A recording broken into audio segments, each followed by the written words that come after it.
I'm only on ships that are going to take me somewhere. Yes, we can park for a minute and create strategy on, okay, how we going to get through this wave and how we going to navigate this situation.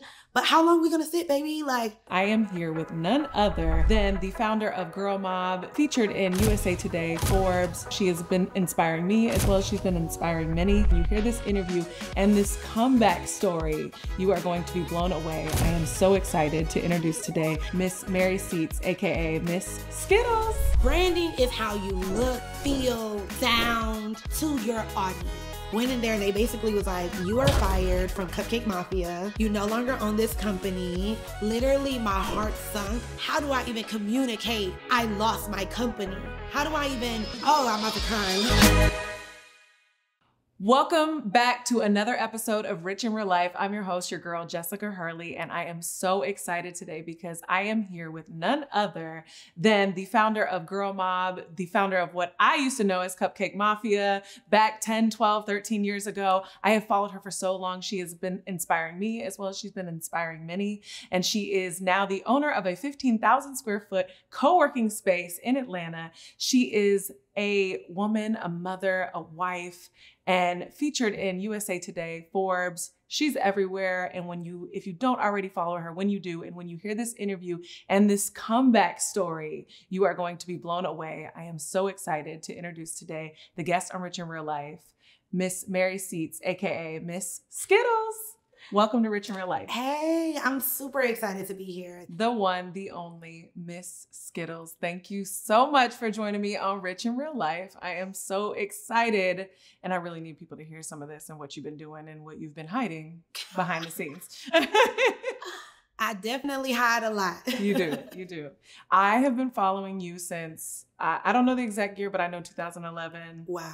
Cupcake Mafia, wow. The brand, everything. And since then, I don't think you've stopped running. No, I haven't. I haven't. I think especially when you come from a place of like poverty, you know, in not only coming from poverty, but I got to a place where I thought I had it all and I lost it all.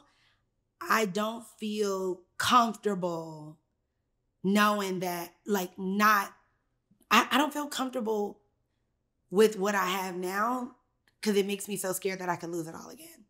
And I think a lot of people would say that, when do you get out of the scarcity mindset? And what I'm hearing you say is that's kind of what keeps you going. And do you hear a lot of people say there's a healthy anxiety and there's a healthy scarcity that kind of like keeps us going.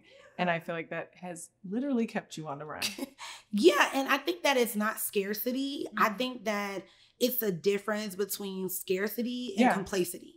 And being complacent. Yep. Yes. Right? Being complacent. Like, I don't want to be complacent. So the fact that it's like, okay, you're good, but good for how long? And what type of life? I think that each person needs to evaluate what actually do you want out of life and how do you get it? And what work ethic has to match that, what work ethic has to match for you to get those things. So do you want your own plane? Do you want beach houses? Do you want multiple of this and cars? And do you want your daughter, if you had to pay for college, to be able to pay 4 years cash or however it is? Like, what do you actually want of your life?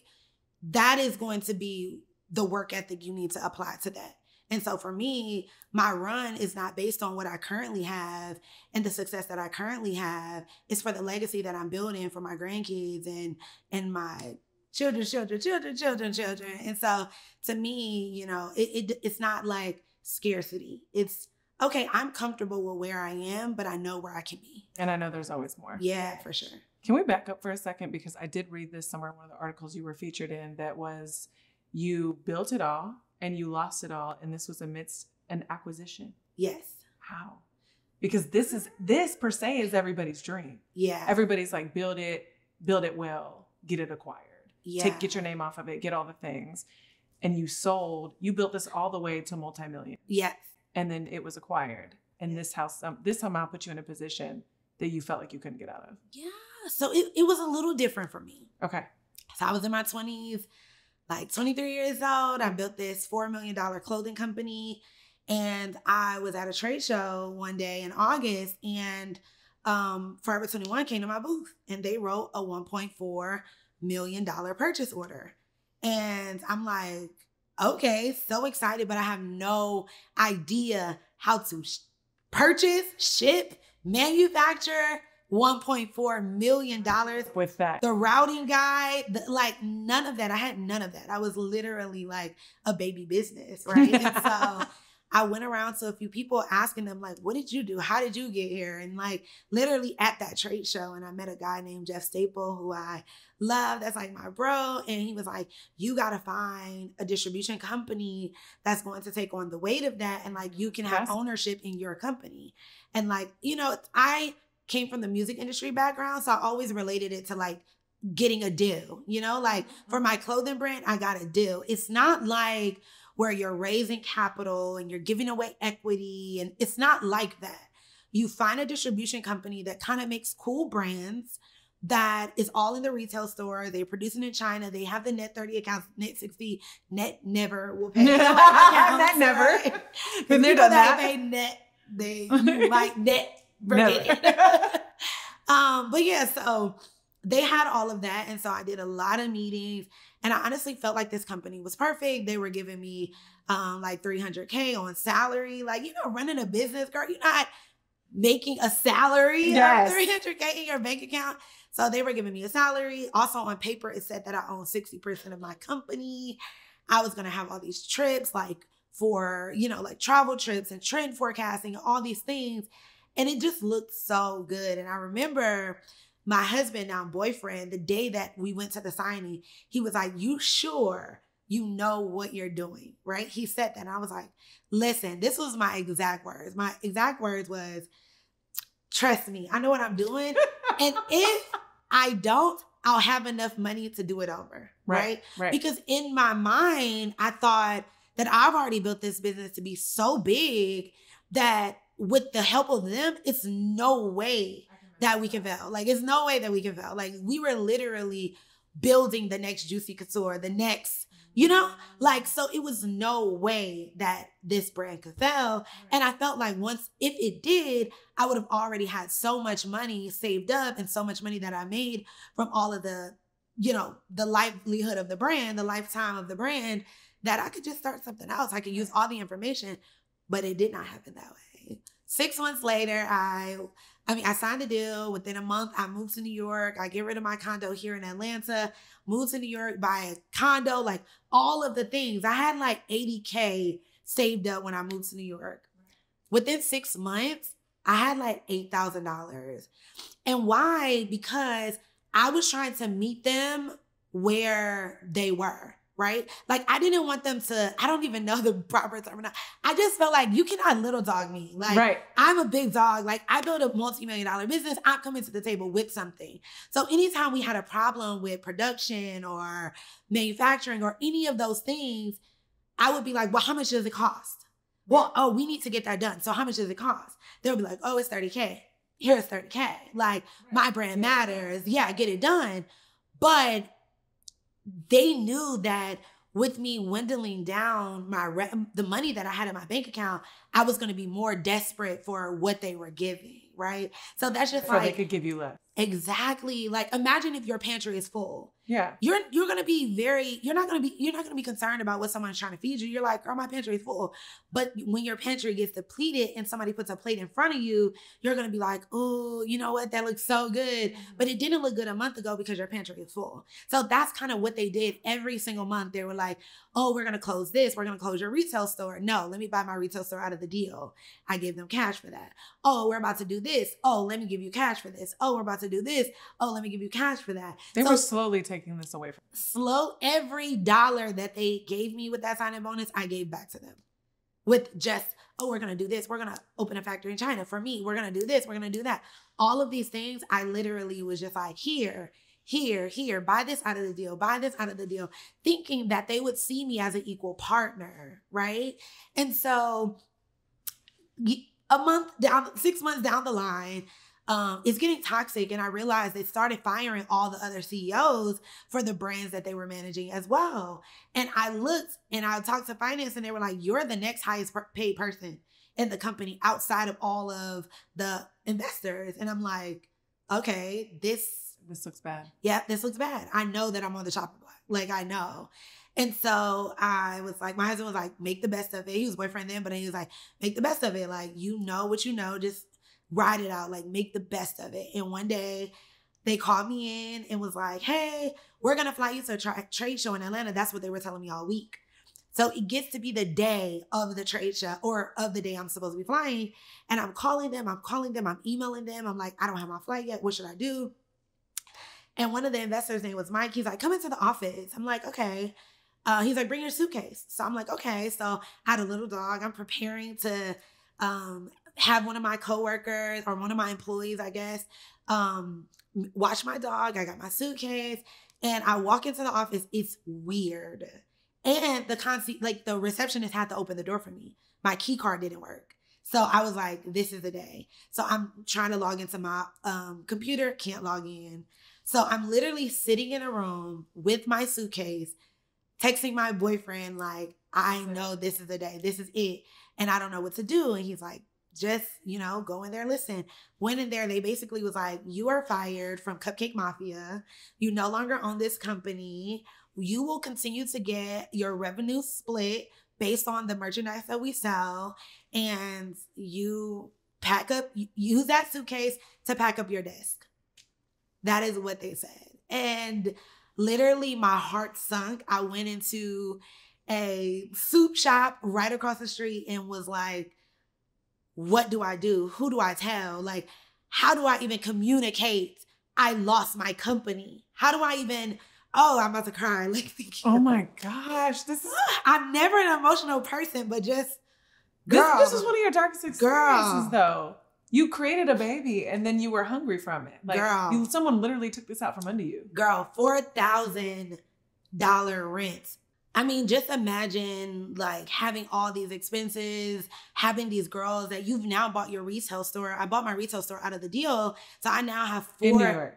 My retail store was in Atlanta. Okay. And they were like threatening to close it because they were like, oh, it's just not profitable. It doesn't make sense. But because I had these 4 girls that had worked for me for almost 3 years, I was like, I can't fire them and give them nothing. You told me that we would close my Atlanta store and open up a store in Times Square, and that has not happened. So how much does it cost for me to buy this store out of the deal and just have it as a side project? Right? And so they were like, okay. And they allowed me to do that. So literally, I feel like it wasn't a day, it was God, girl. Because God knew that I was going to lose that business and I would need a place to stay. So I went across the street to that soup shop and I called my boyfriend, now husband, Zoe, and I was like, babe, they just fired me from my company. I don't know what to do. He literally was like, I don't know what to do either, but just give me a second. And then like, he hung up the phone, he called me, he's like, go to the airport. Like, you already got your suitcase. Just meet me in Atlanta. Like, I just need to hug you. And like, I cried all the way to the airport, on the plane, like literally sat on the plane with a jacket over my face. Like, embarrassed, not knowing. I didn't know left, right, straight. Like, where do I go from this? This is what I've done for the last 4 years building this thing. I have all my eggs were in one basket. I have no other basket. Like, what do I do, And from there, like, I packed up my apartment. We put it on Airbnb. And I just lived above my retail store for 6 months. And I grinded it out. When I tell you no nails, no glamorous life, like nothing. And for 6 months, my team did not know.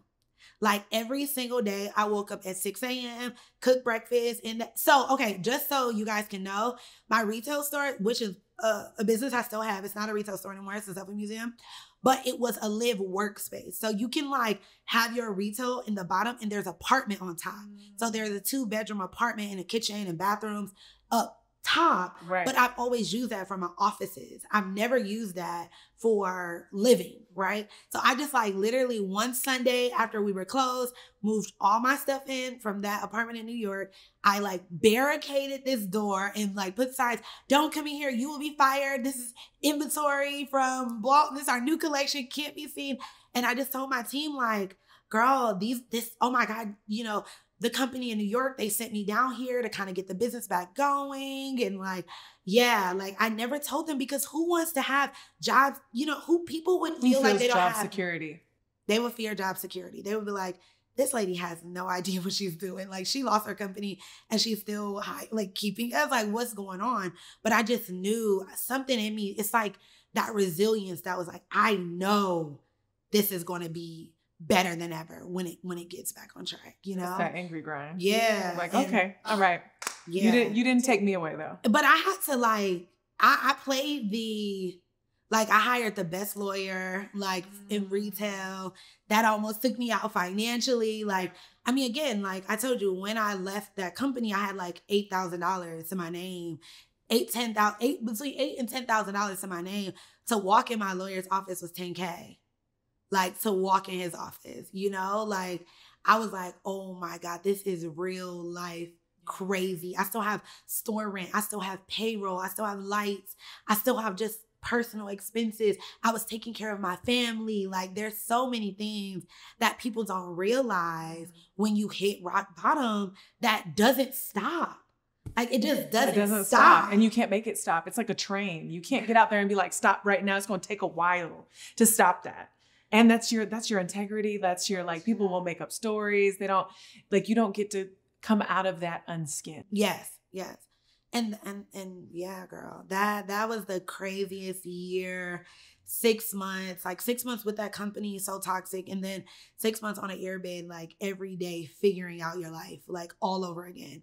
After you've built this company day and night to get to this point. And now you have buyers asking you, what's going on with the brand? Next collection is coming. We're working really hard. And just completely trying to not ruin the brand because I knew that I was going to get it back. Or I knew that I was going to fight for it back. And then if I told this story, would they even support it when I got it back, you know? But let me tell you, when a woman gets fed up, okay? When a woman gets fed up, I was in month 5 of paying my lawyer. I don't think I've ever told this story this openly, but I was at month 5 of paying my lawyer, and I had just messaged one of my best friends who's my business bestie of my 3. And I was like, girl, read over my resume. Best Buy is hiring right down the street and they're paying $19 an hour. I can work their night shift to pay my staff, right? No one would know. It's super off the grid. And it's night shift, it's stocking. Okay, who cares? Yeah, no one will see me. And she's like, no. She's like, girl, I'm not doing that. She's like, if you build $1 million business, build another one.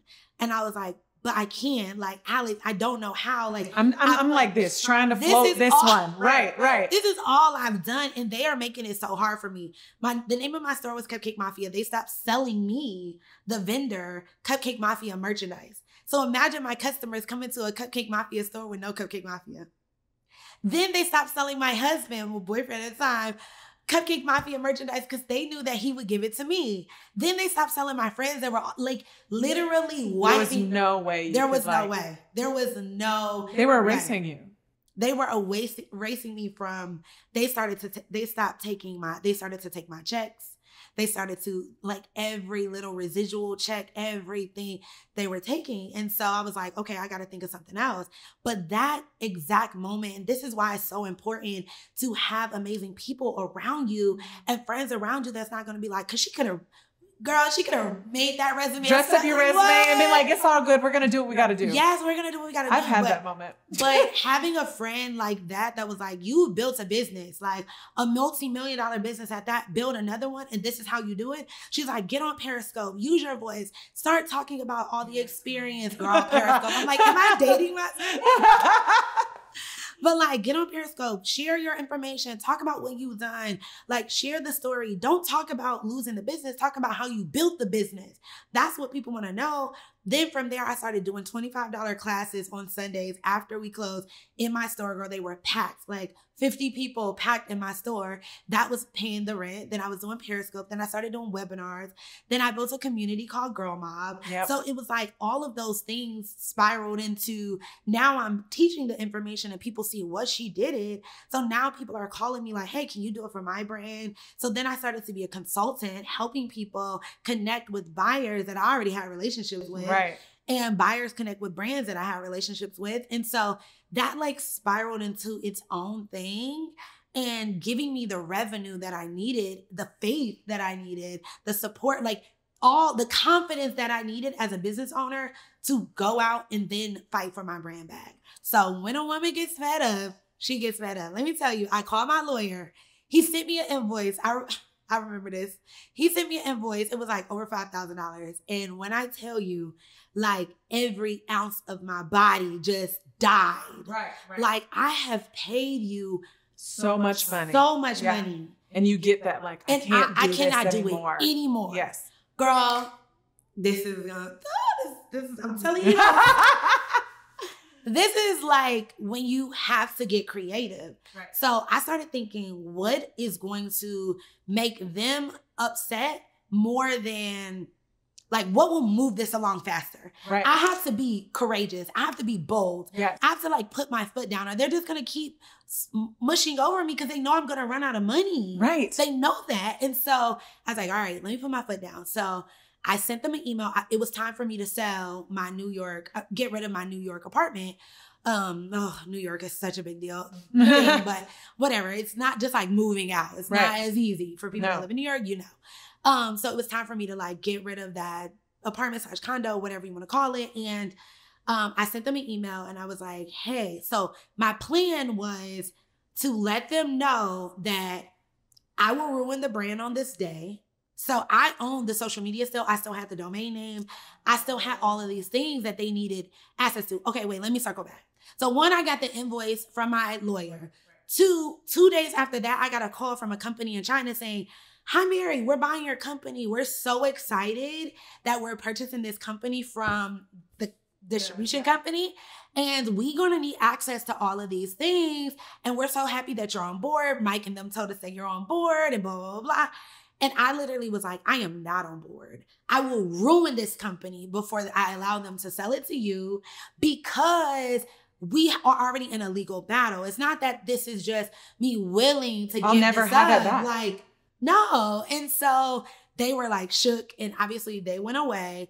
And so that's one reason why the company was even open to hearing, because they were like, she's going to run away every person that tries to buy this brand, and they almost have to go through her because she's also on the paperwork still. Even as a minority owner, she's still on the paperwork. So girl, so anyways, the burn it down approach. You were like, fine, I'm burning you it want down. it? I'll burn it down. You'll have nothing. I'll burn it down. So I walked into a mall one day. I was like, I have to open up another retail store because this is the only money that I'm really seeing right now is from retail. So I walked into a mall one day. I signed a lease and they were like, what do you want to name the store? And I was like, Cupcake Mafia.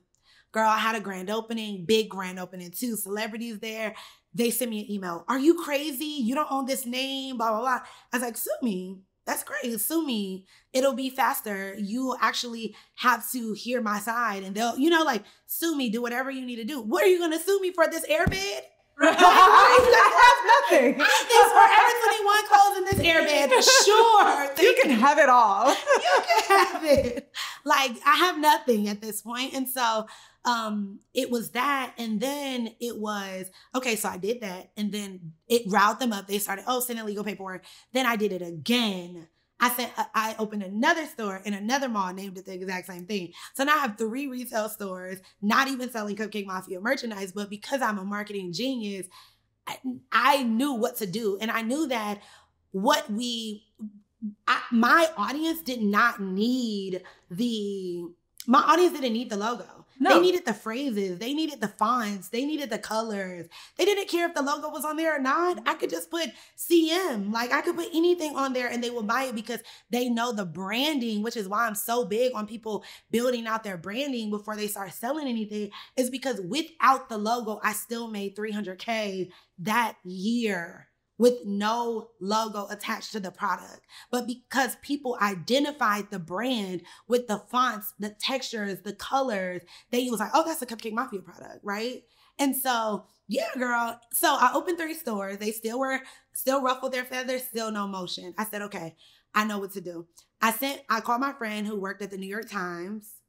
Shout out to you, friend. I called my friend. I was like, friend, I need you to put your job. Friends in important places. Thank you. I said, I need you to put your job on the line. Like, I don't know what I need to do, but I need you to do this. And I asked her to write an article about me losing my company. And like, she could write the article and put it in the, in the paper, but she couldn't put it on the front page. Right. And so I was like, okay, just write the article, but can you ask someone to put it on the front page and just send me like a screenshot, right? And because I can't just be like, oh, it's going in the New York Times on the 47th page. Like, I need to say this is going to be on the front page. And so for me, like I just told her, I'm like, hey, she did it. I made a cover. I hired a writer, ghostwriter. And I was like, okay, I want to write a book about my story, talking about how as a Black woman, I was literally fired from my company. They tried to sell it and all of the things after like literally helping them build their distribution company up. And so I had this book, I had the article, and I sent them an email. I was like, hey, I'm coming to New York on this day to close out my apartment. And this is the final day that we have to talk about this. I'm not paying no more lawyers. I'm not going back and forth with you guys anymore. I'm going to ruin the brand and talk about, I've already named the company. Here's a trademark. Because I already had another name called Official Girl Gang. And I've already trademarked it. So I'm like, I'll just change this Instagram name. I'm going to change the website. And my whole audience is going to be on my side because they're going to be like, how did you guys do this? Right. Like, wow, you took her company right for up what under her. Yeah. Right. For what reason, And so they emailed me back so quickly and was like, what time are you available? Walked into that office. They tried to get me to pay $200K for my brand. It started way higher than that. We got to $200K. I was like, no.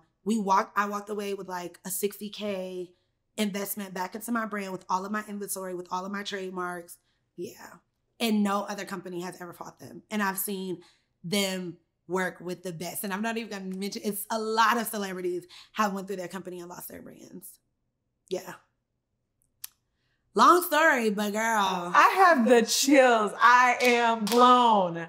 Okay. And then this is going to lead me into Marketing Maven, obviously, and all the things that you know. And I actually have a really silly question, but first, from all of that, 2 biggest lessons, because this was like 2011 to like 2015. Yeah. 2 biggest lessons from that. Things you were like, I will never do that again. Oh. Or strengths that you realized. Yeah, for sure. I will never sign a contract without having my lawyer look at it. A lot of times, and this is for every entrepreneur that's watching right now, a lot of times you are just looking at your bank account and you're hungry, so you're allowing anybody to feed you and not realizing that the food that they're putting in front of you is poison, and it may not kill you today, but it'll kill you in 6 months. And so that's what happened to me. Like, I was so desperate for, like, I want this Forever 21 deal. I want this, my brand to be scaling. I want to be in all these retail stores. I don't want to be working so hard. I want to be... And I allowed them to give me a plate of food, and it killed me 6 months later. And that brand never got back. Even after buying it, it never got back. Like, no matter what I did. And girl, that's a whole podcast on me buying it back. And it's still failing after I invested so much money into it. Again, because the retail industry had just shifted. Yep. By that time, by the time you got it back, everything had so different. Everything was net 60. Everything was this. Everything was, all the retailers had their own independent brands inside. Right. It was so different. So that's the one thing I would say. The second thing that I would say is never have your eggs in one basket. Having your eggs in one basket, that basket fall, then what? Like, there is one stream of income is 0 streams of income. And you get to that place and you think you're inevitable. Like, we've all done it. We've all been guilty of it. Like, you're like, I've never seen this much money in my life. I am on a train. Like, no one can stop me. And it could literally be something. And in your eyes, someone was giving you something. You were elevating. So it's like, where would I have ever thought that something was going to be, that I was being soul poisoned for this to be taken away from me, for me to be left with nothing? Yeah. Because this is mine. I own it. And I think also, if the one thing that I could have done differently that I am doing now is I would have detached myself from my company, right? A lot of times we grow these companies and we're like, it's our baby, it's our baby. It's not your baby, it's your business. And businesses are meant to be sold, bought, traded, closed, all of the things, right? Yeah.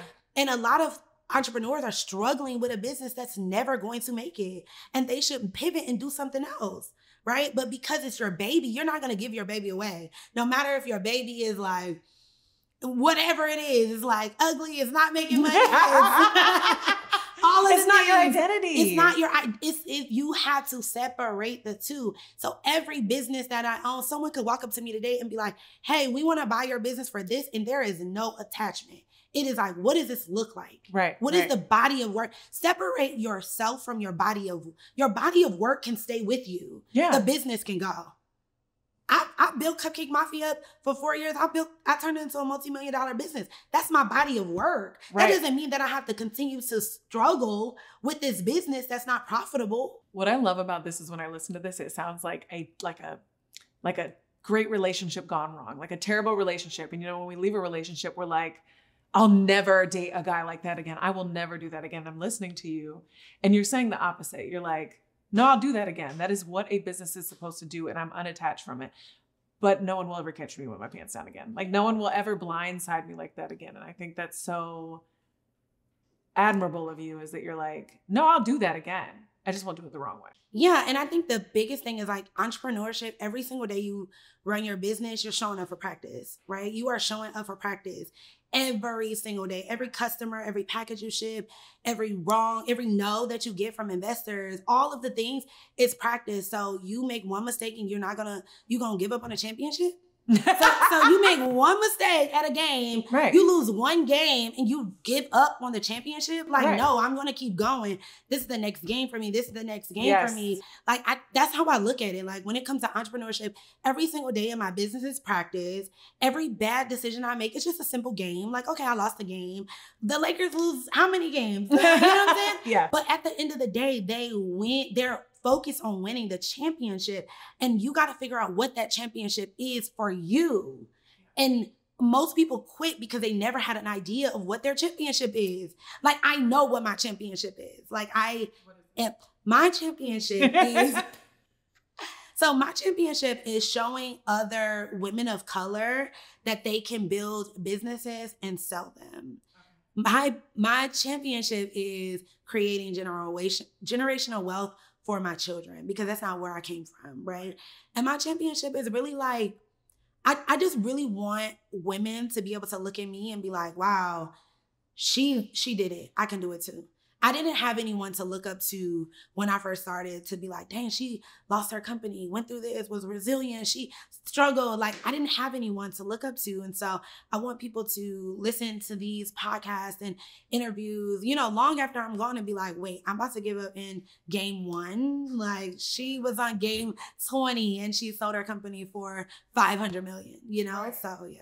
And literally all the lessons are laid out in that experience of like, you just got better. Yeah. It hurt, but you got better. Yeah. It hurt. It hurt so bad. I can feel it. I was jumped. I got beat up. By the betrayed. Yes. Yeah, no, seriously. So, okay. So, because I hear all of this, and I want to start with a very elementary question. Okay. I heard you and you were like, this is why I tell people to build their brands before they sell their products.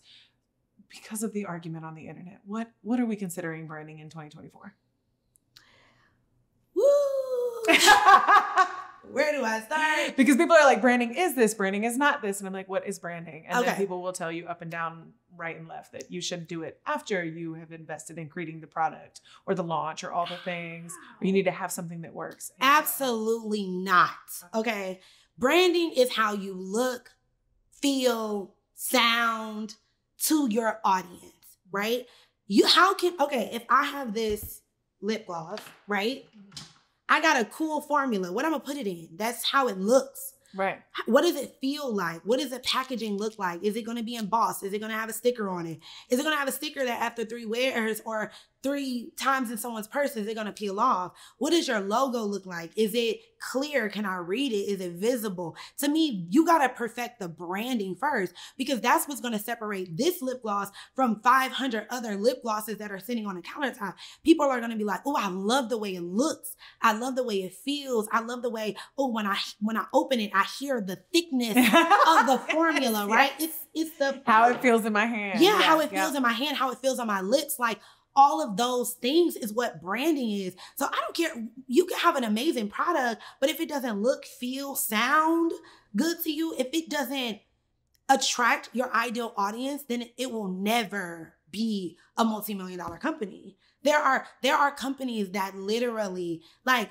Apple, right? Like, there was a certain reason why we were in I don't know, 12 in the line outside of Apple to wait for the new iPhone to Right, come out. right. It's because of how it looked, feel, the sound, the way it made people feel to have it in there. Oh, you got an Android? I got an iPhone. Like, you know, it's how when you look at it, how it attaches to the customer and how it makes them feel. Right. When I get the package in the mail, how does it make me feel? Do I want to tell my friends about it? Or did I just get I don't know, a little plastic package in the mail. It's all unfolded. It's wrinkled. I got to steam it out. I'm not telling my friend about that, right? So to me, it's like, you start with your branding. You start before you even think about the quality of the product. You start with, what do I want the branding to look like? When you go down the shampoo aisle, you're not dumping shampoo in your hand and saying, this is some good shampoo. You are looking at the packaging. You're pulling up the testimonials. You're looking on YouTube at their Instagram page. You go to their Instagram page and it looks crazy. There's red posts and blue posts and green posts and nothing is afloat. You're not going to feel like that shampoo is worth the price that it's giving you, right? You can feel cheap a mile You're away. going to feel like, oh, it's cheap, right? There's times when you walk into a store and you're like, oh, that's cheap. I see why it's that price, right? And a lot of people are basing, this is one thing that I hear all the time. My customers won't pay me what I'm worth because you don't look like you're worth much. That's it. You don't look like you're worth much. You don't look like you're worth much. Imagine going into a designer store like an LV and you're about to spend $3,000, right? You walk in, one store, the logo is small. The other store, the logo is real big. One store, they got great couches. The other store, they ain't even got no seating for you to sit down at all. One store you walk into got a rug. It's lint all over the rug. Like, you're not going to feel like they deserve the money that you have worked hard for, right? And most independent brands, I don't feel, I'm not going to invest in you until you invest in you, until you invest into the quality of your website, until you invest into the quality of your branding, until you invest into the quality of your photographer, into the photography and videography. I don't want to feel like, oh, this girl shot this on a Obama phone from 1997. Like, no, like, I want to feel like you are investing in your own self, and that's what's going to make me pull out my money to invest into you. There's too many options out here for us to not care about the quality of our branding. Again, like I said, and this goes back to when I lost my company, right? When I lost my company, I was like, I'm doing everything. I need to start a digital company, and we can talk about how it's biting me in my butt now. But I started a digital company called Girl Mob, and I got that going. And then I started selling retail again, and I had all these 3 stores and all of the things because I was like, I'm never having my eggs in one basket. And so the retail stores, I was like, I got to produce a product. And I seen these ugly Christmas sweaters like going crazy. And this is like when Drake had that song, when the Hotline Bling. Yes. Yes. So you made those sweaters? I made a sweater. Okay, Drake, don't come for me. You already know. This is also learning. You're going to learn a lot in the industry. But I made a sweater that said, when those sleigh bells ring or whatever. And because it was ugly Christmas sweater time, I put those on Etsy, put them on my website, and they were flying out the door. It didn't matter that it had a logo and a this and a that because I had already spent 4 years on the Cupcake Mafia branding. I already knew what the ideal customer wanted, what fonts they wanted, what colors they wanted, the quality of the sweater. Like, I already knew that. So it didn't matter whether I put the logo on it or not because they already loved the branding, So branding is so important. Branding is more important than marketing. How many brands have you just walked into the CVS? You were like, this is so cute. I'm about to buy this. Right. It's so you cute. You didn't know what it is. You've never followed them on never Instagram. seen it before. You've never seen. Yep. Yeah, I think branding is it is the first thing you have to do before you market anything. I think there's this huge gap, which is similar to what's on social media right now, which is like people spend a lot of time and effort on branding as they should. And then there's this huge gap in converting that to sales. And I think it's the same thing online. It's like people are fabulous at garnering attention. You are fabulous at garnering attention. But can you convert that into sales? Yeah. And I think that people have overstepped that gap, that bridge is far longer than a lot of people have come to understand. Yeah. And so what do you think the gap is right now for people that are able to garner a lot of attention online and not able to convert that into sales? Yeah. So I think that every single entrepreneur should think, my business is saving lives. You are not just selling a product, right? You are not just selling a product. You are saving lives. You are changing lives with this lip gloss, right? Like, say I'm just gonna go back to lip gloss. Instead of you feeling like, oh, I got lip gloss and there's lip have gloss a couple everywhere, of colors, it's oversaturated. It's oversaturated market. Yeah. Think about your ideal customer is walking around with crusty lips, like she can't pitch her business because she needs my lip gloss and the vitamin C. And she needs a lip gloss from you. Yes, like you really have to change your mind to thinking I'm just selling a lip gloss. No, I'm selling a lip gloss, and because this customer gets the lip gloss, she's going to be able to pitch her business better. She's going to be able to show up on dates better. She's going to be able to confident with her children because now her kids are not like, Mom, your lips. Oh my God, what's going on, right? Now she's able to be like, no. Little Jacob, sit down, like, and he sees that lip gloss, and that is marketing, right? But so many entrepreneurs just think that they're selling a product. And so that's why until you truly believe that I tell my team, believe or leave. That is what we use in our office every single day. Believe or leave. You are going to believe that we are changing lives. I don't wake up, I don't have sleepless nights.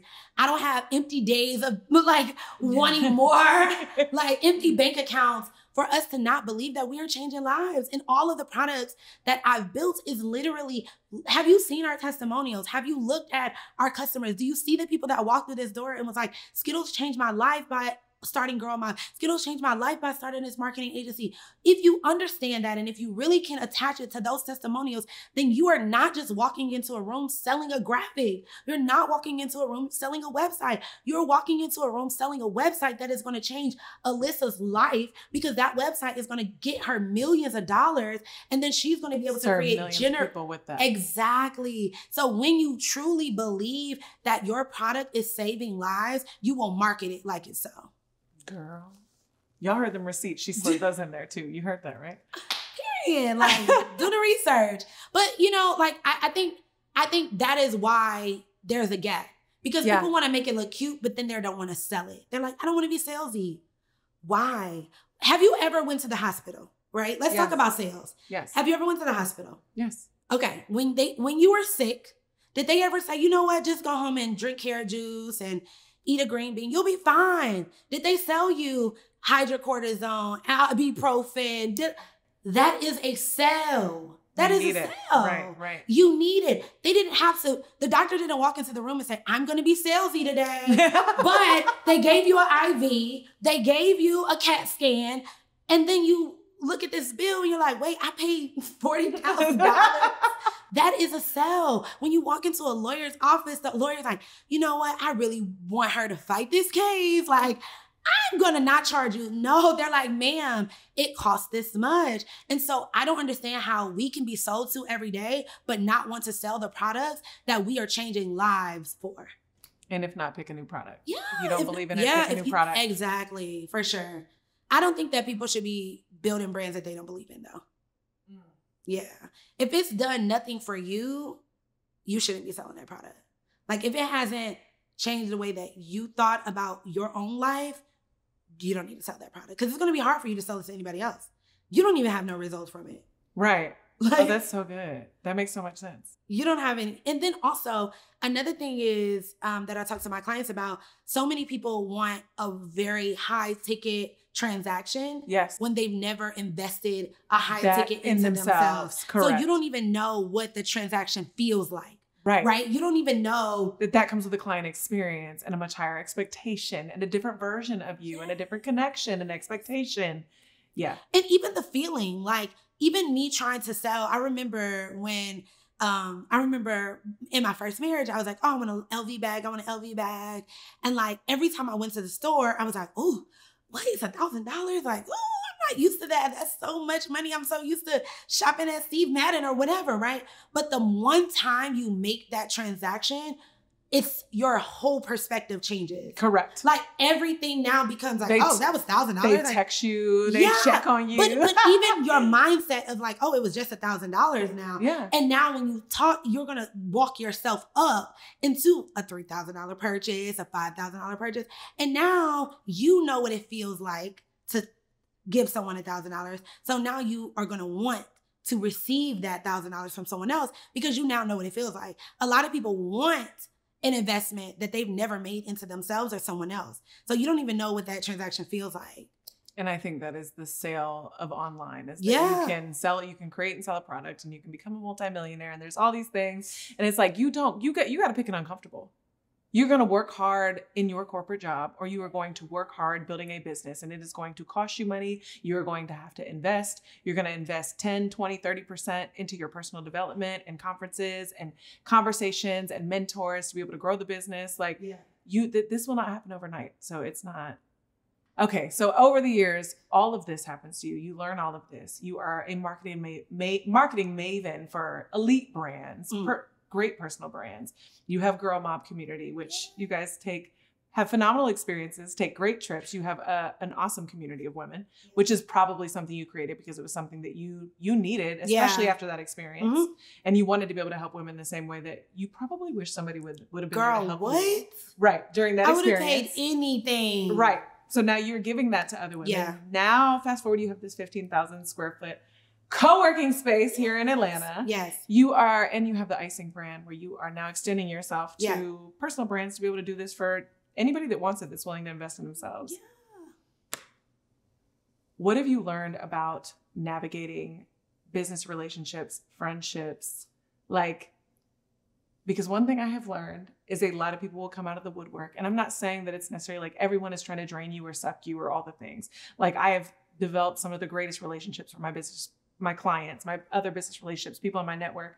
But like, what have you learned about the standard or navigating friendships, business relationships as you continue to grow? Because it is very easy for everybody to want to hop on the train. Oh, yes, girl. If you wasn't with me on the bus, you can't be with me shooting at the gym. If you wasn't with me on the bus, you can't be with me in a private jet. You know, no, I'm just kidding. But okay, so I've had 3 best friends, one from high school, one from college, and one is my business bestie. We both kind of started our business together at the same time of our life. We started our business and we met through Instagram. So those are my best friends, probably know everything about me. I would have to kill them if, you know, those are but I've learned, okay, so for me, I'm going to tell you something that is I live my life by this. I feel like when there is money involved, a relationship will dissolve. When there is money involved, a relationship will dissolve because the relationship was built from the money. The relationship came in the transaction. Yes. In the form it was conditional. It was conditional. Yes. It was, what can you do for me? Yes. I'm hiring you. And then y'all became friends. But I think that if there is still transactions happening in the friendship, the moment that the money gets shaky or the moment that a friend becomes too much of a friend that she thinks you can do it for free, that's when things start to get shaky, right? So for me, with my agency, I have tried to separate. Keep business. I have tried to keep business because my business just does not evolve around me. No. I have 40 employees. Right. Right? So no matter girl, we can chit chat all day. I can tell you how to market, what to do. But the moment you book a shoot with me, 5 people show up that I have to pay. Right. The moment you book a experiential experience with me, 20 people show up. So friend, I can't do this for you for fun or in my spare time. Yes. This costs me money. It costs me money and it costs me. I could say this has been my friend for 20 years. They're going to say, okay, does my pay still hit on Friday at 10 a.m.? Right? They're going to be, I'm like, hey, I'm so excited to help you do this for your friend. You're still paying me on Friday, yes, right? Yes. They're going to be like, I'm like, this is my dad. My dad's book. I helped my dad put out a book. He turns 80. Oh, congrats. He turns 80 this year. I'm so excited. So I helped him put out a book last year. And I had all my team working on it. And they were like, okay, cool. They were like, so because it's your dad and we're so excited, we're going to give you a discount. I was like, that's adorable. A discount. But who would do it for free? They got bills. Right. And there's people relying on them as well for their livelihood. Right. And so to me, I think that it's best if we have a very strict understanding of how both of our businesses operate. And if I can give you a discount, I can. The things that I can do for you for free, I absolutely will. You can call me at any time of the night. I will give you the most immaculate marketing plan or strategy or whatever it may be. But when it comes to using my team and the resources that I have to pay, that is when the conversation gets a little sticky. And for me, I've seen people say, well, this is what she do. I don't know why she couldn't do it for me for free. And I'm her friend. Because when I show up, I'm paying them. None of them are doing it for free. If you want me at your shoe with my phone, doing be your friend. I got you. Another thing that I had to weigh out is I used to do so much for my friends for free, knowing that on their best day, they wouldn't or couldn't do it for me. And so this is what I did. I started to think, how many hours do I want to work a year, right? Yeah. Which is like 560 hours maybe, right? I took what I wanted to personally make for myself per hour, and I divided it by 560 hours. And I realized, okay, that gets me $400 an hour or whatever it may be, right? Depending on what number I want to make personally for myself. So I realized, okay, this is time away from my daughter. This is time away from my husband. This is time away from me sleeping, eating healthy, doing all the things that I should and could be doing. I should at the body of work that I've built, I should be able to make this amount of money, $500, $300, $100 an hour. So me sitting with someone that I call my friend, but they may not call me their friend because when I need them, they never come through. But when they need me, I always come through. Am I getting my hourly worth? My mentor used to always say that your relationships hold responsibility, and with access comes responsibility. And so we are at like that big adult age that if I'm going to allow you access, that comes with some responsibility. It is a relationship. It is a partnership. The reason why it's ship at the end is because it should be going somewhere. We're not parking, Where right? are we going? I'm not sitting in this relationship and not going anywhere. This relationship, friendship should take me somewhere. Like you should be able to see, wow, because this person is my friend, I'm better. Because this person is my friend, I'm further in life. Because this person is my friend, I'm more mentally stable. Because this person is my friend, I'm here, I'm there. You shouldn't be saying, oh, we've been friends for 10 years and you have not moved anywhere. Y'all still going to the same clubs, doing the same things in the same amount of money in your bank account. Like, no, it is a ship. I'm only on ships that are going to take me somewhere. Yes, we can park for a minute and create strategy on, okay, how we going to get through this wave and how we going to navigate this situation.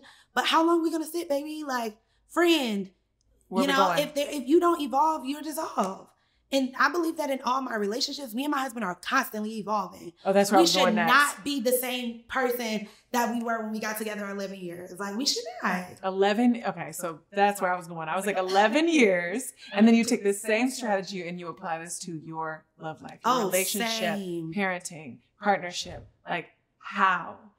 Because money still creates friction. Yeah. And both of you are entrepreneurs. Yeah. And your parents. So I think that is one thing that we've never had a problem with. Not today, not tomorrow, not ever. Thank you. That's because like we came in this business, we came into our relationship with our own finances. And so we've always kept it separate.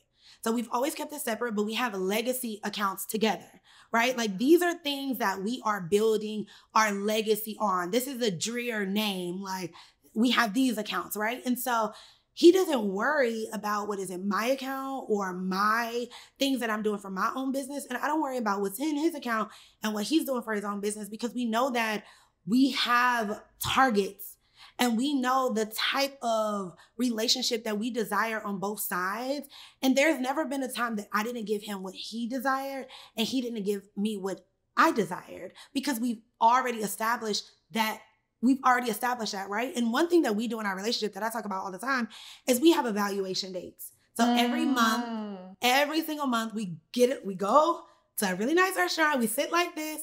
And the only question that we ask is, what can I do to be a better husband? And I asked, what can I do to be a better wife? And in that moment, we really openly talk about what we can do. And by the next date, it should be fixed or moving forward, right? Yes. Like he should. Here's a KPI tracker on this progress. Thing. Right, yeah. He should see progress. Like there should be, it may not be, oh, I feel like you're, I don't know, traveling too much. Okay, well, if my next month's schedule is already booked out, I'm going to have to alter that to where he can see, well, babe, remember I did have 20 days booked, but I took 5 away. So by the next date, I can be like, babe, like I had 20 days on the calendar. Remember, those are the days that I was intentional about canceling. There wasn't that big to me, blah, blah, blah. Like I can actually show that there are progress, and therefore problems won't stack up. Right. Like I can honestly, truly say that I am in the most wholesome, genuine, peaceful relationship that I've ever been in. And that was not the case. Okay? That was not the case before Zoe. But it took I had to become an evolved version of myself. He had to become an evolved version of himself. And we had to say that if we are going to be on the same team, we cannot ever be enemies. Not even ever be enemies. We got to realize that we need to shoot all of our baskets in the same goal. Right. I think when you start arguing too much and start fighting, you shooting your basket in that goal over there. Yeah. And then the relationship. We always sit down and we be like, okay, not that we don't like have problems or whatever, you know, like, or we'll be like, oh, why didn't you put the toilet down? Right? You know, whatever it may be. But once you sit back and you really realize like, wow, we're on the same team, does it really matter? Right? Like, is it that big of a deal that like, is it that big of a deal? You know, like, oh, not putting the toilet down. Like, or is it that big of a deal? I remember my husband has, since we met, loved interior design, right? Mm-hmm, mm-hmm. And I remember like in our 2 decor, years, and I remember in our 2 years of like marriage, I was telling my mom, he goes to sleep with the iPad looking at Z Gallery. All the ladies know him in Z Gallery. They call him like, hey, so we got this couch and we got this in and whatever. And she's like, well, luckily he's not going to sleep with anything else. Right. Like on any other website. And he's there. And she's like, why are you complaining about that? And it changed my mindset to be like, why am I? Because as women, we want to just complain and we want to have something to complain about. And now I look at the body of work that my husband has built as an interior designer, and I'm like, whoa, like that was dope. That 2 years in, when you didn't even have a business to do interior design, you knew what you wanted, you know? And so I think that women, we just have to we have to pull ourselves back 10 times, because immediately we always are the firecrackers, right? Always. So we got to pull ourselves 10 steps back and ask yourself, am I dating someone that I trust to lead me? Most of the relationships are not strong because you don't trust him leading you. And he don't trust leading you. Right. And that's the problem. Like I blindly trust my husband leading me. Blindfold me, baby. I lead all these employees. Me anywhere. You can actually take it all, in fact. Seriously. So yeah, I think, you know, we've done a lot of work on our relationship, but we also understood who we were going into it. And me and Zoe, like, we are so big on like, money cannot change us. Like, we are not about that. Like, we don't care about the materialistic things. Those are great things that we have, but it doesn't make us. It doesn't make us. It doesn't break us. Like, we are just, Zoe had 10 retail stores and started all over, you know, and when he got into real estate. So many like, evolutions. Yeah, it's like, girl, I don't care about this. Like, at the end of the day, when it is your last day on this earth, right? Or when the time is over, you're not being buried with the house, the cars, the jewelry. Yeah. When people get up at your funeral, and I buried my mom a couple of years ago, so I know they're not telling you, she had this amazing house. the amount of cars she had was amazing. What is the body of work that you've built? How did you make your children feel? How did you make people feel? What did you do every single day that you got up and you had breath in your body? What did you do with that time on this earth? That's what matters. And I think that that's how we pour into each other every single day. I know y'all, I heard y'all over there. Like, God, if you hear me. God, if you hear me. It's so good and refreshing though to hear that there are still good partnerships and good connections. It's so, but I built myself up first. Ladies, stop trying to look for a fully built man and you're broken. You have not put the yourself. time into yourself, built yourself up, knew what you wanted, knew your non-negotiables, knew everything about. I was taking myself on dates. I knew what it felt to pamper myself. So that the next person, because I was always dating less than. Yes. I was always dating less than in my previous relationships. I never knew what it was like to be put on a pedestal, you know, for someone to be like, oh my God, you're beautiful, you're this, you're that. And so I had to constantly say those things to myself, make sure that I was the person that I wanted to date and make sure that it felt good to me, you know, before I met Zoe. And I think that's why I tried. This is so good. Last question. Yeah. 13 plus years of business, 11 plus years of marriage is what I think I heard. What makes you feel probably all the money or more money than you ever thought you would see? What makes you feel rich in real life? Impact. I think rich in real life is impact to me. Income is going to come and go. Yeah. It's going to come and go. It's going to come and go. It's a tool.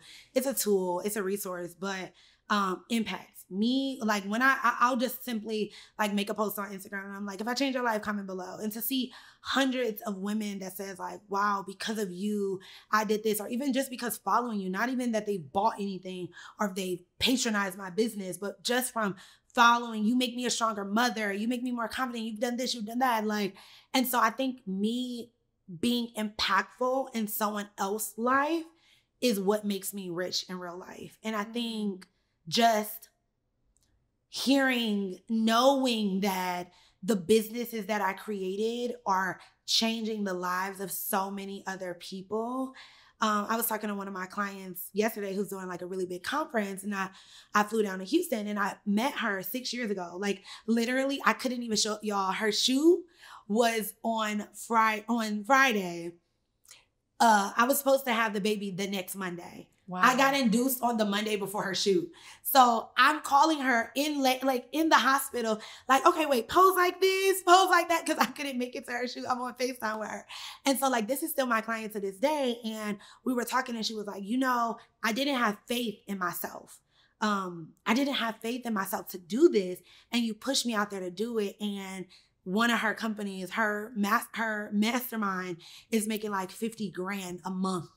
And she was like, I didn't have faith to do this. I would have never done this. I would have never put myself out there. So like, that is impactful. You know how that is changing the trajectory of her children's life by her being able to say that she stepped out on faith and did this, you know? And obviously, yes, she shows up to do it, but having someone in your corner that's going to just give you that little push and give you that boost, you know? And so I think impact is what makes me rich in real life. If y'all have not heard of her or you do not follow her, Ms. Skittlez, tell them where they can find you, where they can stalk you, and where they can learn more. Absolutely. You guys can find me on Instagram, MZSKITTLEZ. You'll be able to see all of the businesses, the bakery co-work, the icing agency, Girl Mob, all of the things. But most importantly, I love to meet people that have listened to podcasts that I've been on. So please go and comment on my last post on Instagram and tell me that you met me here. Let's talk and connect. You were amazing. Thank you so much. Until next time. Yes, ma'am.